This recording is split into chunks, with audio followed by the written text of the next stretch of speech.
नमस्कार. दैनिक चालू वार्तामध्ये आपले स्वागत आहे. कोल्हापूरमध्ये आज एक दुःखद घटना घडली. मित्रांनी केलेली चेष्टा बेतली जीवावरती. अभियांत्रिकीचे शिक्षण घेणाऱ्या विद्यार्थ्यांचा विहिरीत बुडून मृत्यू. मित्रांनी केलेली चेष्टा जीवावर बेतल्याची घटना समोर आली आहे. गारगोटी येथील अभियांत्रिकी शिक्षणानिमित्त शासकीय वसतिगृहात राहणारा एका विद्यार्थ्याचा विहिरीत बुडून मृत्यू झाला आहे. विहिरीशेजारी तो कपडे धुत असताना मित्राने चेष्टा मस्करी करत त्याला विहिरीत ढकलले आणि त्यातच त्याचा मृत्यू झाला. तानाजी भागोजी बाजारी, वय वर्ष 18, राहणार धनगरवाडा असे मृत्यू झालेल्या विद्यार्थ्याचे नाव आहे. या घटनेची नोंद बुधगड पोलिसात करण्यात आली आहे.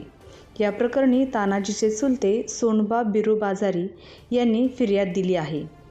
त्यावरून पोलिसांनी रोहित सुतार, राहणार गारगोटी यांच्यावर गुन्हा दाखल केला आहे.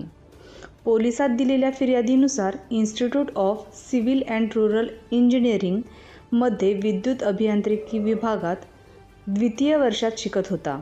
शासकीय वसतिगृहात राहणारा तानाजी बाजारी हा विद्यार्थी DK देसाई यांच्या शेतातील विहिरीच्या काठावर कपडे धुत होता. त्यावेळी तानाजी याला रोहित सुतार याने चेष्टा मस्करी करत पाण्यात ढकलले आणि त्यातच त्याचा बुडून मृत्यू झाला. या प्रकरणी पुन्हा नोंद झाल्यानंतरच नातेवाईकांनी मृतदेह ताब्यात घेतला. तानाजी बाजारी हा अत्यंत हुशार मुलगा होता. बिकट आर्थिक परिस्थितीमुळे तो लहानपणापासूनच वसतिगृहात राहून आपले शिक्षण घेत होता. श्री मौनी विद्यापीठाच्या अमरनाथ कांबळे वसतिगृहात तो 10वी राहिला. श्री शाहू कुमार भवन प्रशालेतून त्याने 10वीला 92% गुणही मिळवले होते.